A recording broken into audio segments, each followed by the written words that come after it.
Hey everyone, this is our L5-S1 ELDOA, and this is a decompression stretch for the L5-S1 joint. So our L5 is our lowest lumbar vertebrae, and our S1 is our highest sacral vertebrae, which is basically just the top of the sacrum, so the joint in between these two bones. On the front, you can see that there is an intervertebral disc between these two bones.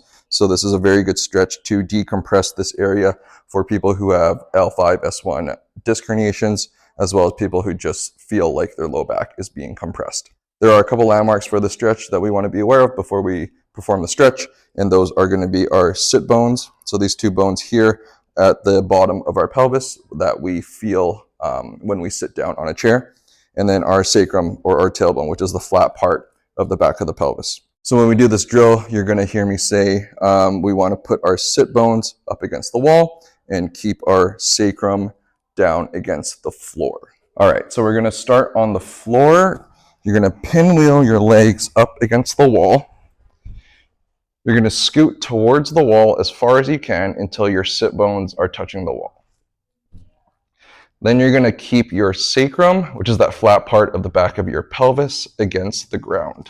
Next, you're going to straighten your legs as much as you can. Some of us have pretty tight hamstrings, so it's okay if they are bent a little bit. You're going to turn your toes inwards and pull your toes towards you.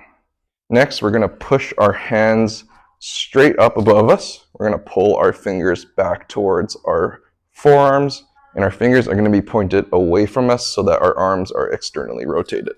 From here, you're going to push your hands up towards the ceiling and back over your head. So you're going to keep pushing your arms away from the wall this whole time. So you're pushing your arms away, imagining that a boulder is rolling towards you and you're trying to stop it from crushing you. And now the lower extremity part of the stretch, you're going to push your heels straight up the wall towards the ceiling.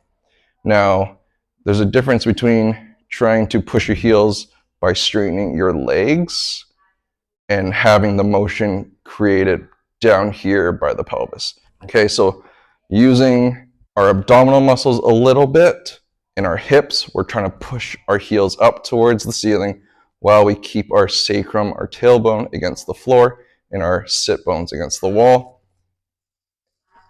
and while we push our arms above our head. And last thing, we want our eyes to be kind of looking between our knees with our chin tucked in so that we aren't poking our chin up. Chin should be tucked in. So basically we are pulling the fascial chain this way and this way at the same time, which is going to create that decompression, that distraction force between L5 and S1. Okay, so from the top, sit bones against the wall, tailbone against the floor, legs as straight as you can, toes in and pulled towards you, hands out like this, over your head. We're pushing away here, and then we're pushing our heels up. And we're going to hold this for about 60 seconds at a time. You'll probably repeat this 2 or 3 times. And as you do it, just breathe and focus on pushing your arms away and your heels up the wall towards the ceiling. And you should feel a stretch in that lower part of your back at the L5-S1 joint, and it should feel pretty good. This is not an easy drill. It's not an easy stretch by any means. It is very, very active, and it is pretty difficult. And to release, just slowly bring your arms back up and down, and then slowly let your legs turn out and bend your knees.